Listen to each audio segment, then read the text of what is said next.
حضور پاک صلی اللہ تعالی علیہ وسلم نے ارشاد فرمایا کہ قیامت آئے گی نہیں جب تک کہ بعد والے اپنے پہلے والوں کو گالیاں نہ بکنے لگے.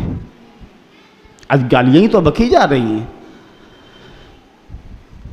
شروعات کی تھی حضرت معاویہ سے، اور ہم کو نصیحتیں کرتے ہیں جلسے نہ کرو. محرم کے شہداء تم سے پوچھ کر کے ہم نے جلسے شروع کیے تھے.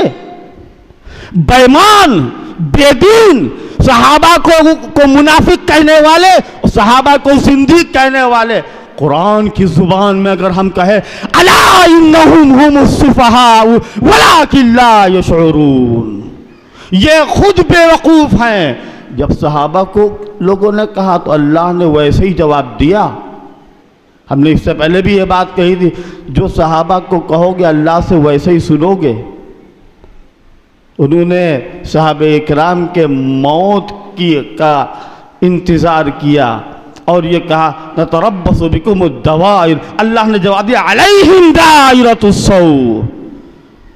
جب انہوں نے کہا لَيُخْرِجَنَّ الْأَعَزُّ مِنْهَا الْأَذَلَّ، ہم ذلیل کر دیں گے صحابہ کو.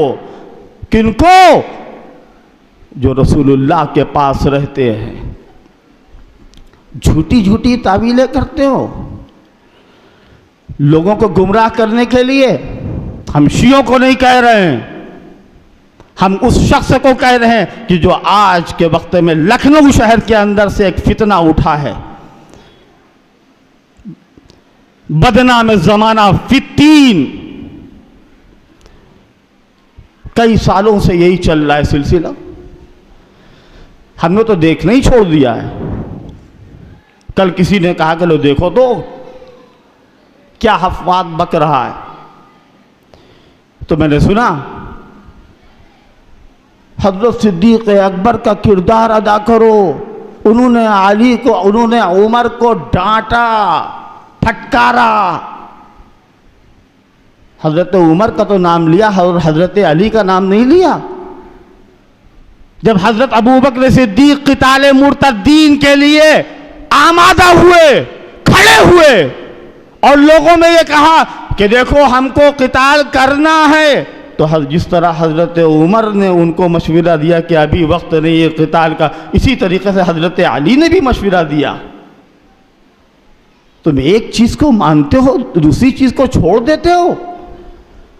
تم کہتے ہو کہ صحابہ اکرام کے خلاف حضرت علی مرتضیٰ کھڑے ہوئے. تمہیں نہیں معلوم کہ حضرت علی کو حضرات شیخین سے ابو بکر و عمر سے کتنی محبت تھی. وہ حدیث پڑھیے، خیر الامت بعد نبیہا ابو بکر و عمر. امت میں سب سے زیادہ اچھے، بہترین، افضل ترین کون ہیں؟ ابو بکر ثم عمر، پھر عمر ابن خطاب ہیں. ہم کو اتحاد کی دعوت دیتے ہو، مشورے دیتے ہو.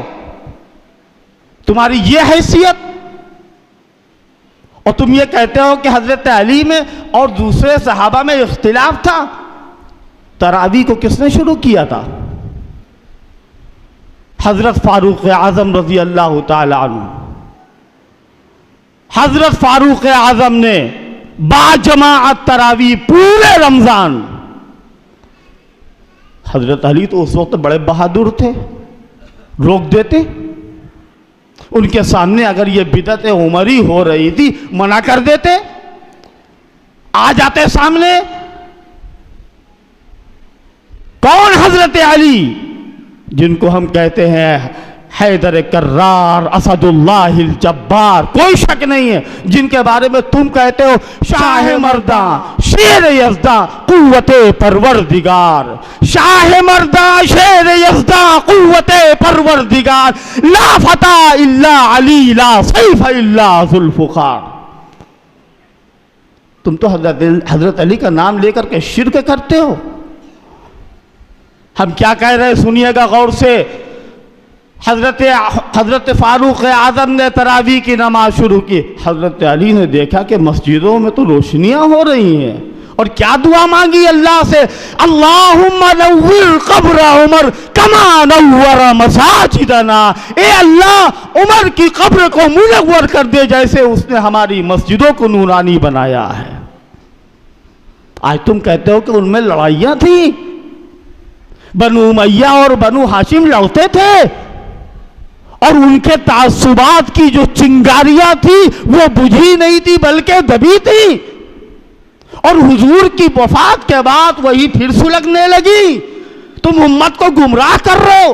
ہم مدرسے کے ذمہ داروں سے کہتے ہیں، ہم دارالعلوم کے محترم سے کہتے ہیں، ہم دارالعلوم ندوۃ العلماء کے ذمہ داروں سے کہتے ہیں کہ اپنے مدرسے میں جو اساتذہ ہیں ان کو مشورہ دیں، میٹنگ کریں کہ وہ طلبہ کے سامنے یہ چیزیں بیان کریں جو صحابہ سے متعلق عقیدوں کی باتیں ہیں، اور منع کریں کہ ایسے شخص کا کوئی بیان نہ سنا جائے جو ضال ہے اور مضل ہے۔ صحابہ سے کون دشمنی رکھے گا؟ صحابہ کا کون منافق کہے گا؟ جو خود زندیق ہوگا، جو خود منافق ہوگا۔ جتنے بھی مدرسے کے لوگ ہیں ان باتوں پر آ کر کے لچھے دار باتوں میں ان سے مرعوب ہونے کی ہرگز ضرورت نہیں۔ اللہ نے آپ کو بصیرت دی ہے، اللہ نے آپ کو بصارت دی ہے، اللہ نے آپ کو فراست دی ہے، اللہ نے آپ کو روشنی دی ہے، اللہ نے آپ کو ہدایت دی ہے۔ آپ اپنی آنکھوں سے دیکھیں وہ قرآن کی آیت کی تفسیر اور حدیث جس میں تلبیس کی جا رہی ہے، جس میں دجل و فریب کیا جا رہا ہے، اور جس کے ذریعے سے غلط سلط بیانات پیش کر کے یہ عبداللہ ابن سبا نے جو وراثت چھوڑی تھی نا وہ سب ہے۔ یہ عبداللہ ابن سبا نے جو اسلام کے خلاف، لیکن یاد رکھیے تم کہتے کہتے مر جاؤ گے، اور یہ اللہ کا وعدہ ہے یریدون لیطفئوا نور اللہ بافواہہم واللہ متم نورہ ولو کرہ الکافرون۔ لوگ چاہتے ہیں کہ اپنے منہ کی پھونک سے اللہ کے چراغ کو بجھا دے، لیکن اللہ اپنے نور ہدایت کو پورا کر کے رہے گا، اور جتنے نافرمان ہیں ان کو کتنا ہی برا لگے۔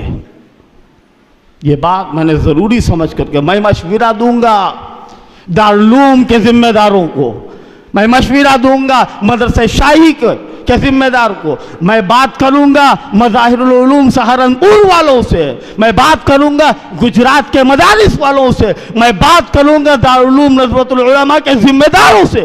آپ کہاں ہیں؟ آپ کے سامنے وہ حدیث نہیں ہے من رأى منكم منكرا فليغيره بيده وإن لم يستطع فبلسانه وإن لم يستطع فبقلبه وذلك أضعف الإيمان۔ کیا اتنا بھی ایمان نہیں بچا ہے؟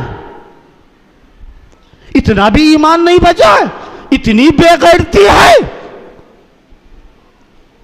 اگر ہم بول دیں گے ہماری دکانیں جل جائیں گی، جہاں ہماری روٹیاں سکتی ہیں، ہمارے دورے بند ہو جائیں گے، ہم مصلحت کی چادر اوڑھے ہوئے، ہٹاؤ مصلحت کا یہ پردہ، اور صحابہ اکرام کے اوپر برسنے والے جو اعتراضات ہیں ان کا جواب دو، ورنہ اللہ کے وہاں تمہیں منہ دکھانا ہوگا۔ اللہ نہیں بخشے گا جب تم یہ کہو گے کہ ہم بخاری پڑھاتے تھے، ہم مسلم پڑھاتے تھے، ہم ترمذی پڑھاتے ابو داؤد پڑھاتے تھے، پڑھاتے ہوگے تم۔ جب یہ کہا جا رہا تھا کہ معاویہ پر لعنت، نعوذ باللہ، شیخین پر لعنت، تو تمہارا ایمان کہاں گیا تھا؟ تم کہاں مر گئے تھے؟ اتنی زیادہ بے حسی، اتنی زیادہ غفلت، اس چیز سے ہم کو بیدار ہونا پڑے گا۔ ہم فرض کفایہ ادا کر رہے ہیں امام اہل سنت کے اس اسٹیج سے، اس پلیٹ فارم سے۔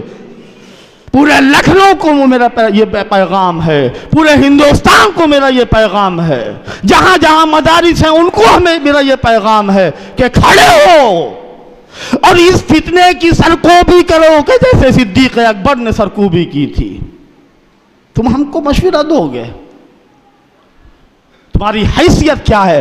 تم جہاں پڑھاتے تھے وہاں تم کو قبول نہیں کیا گیا، وہاں سے نکال دیا گیا۔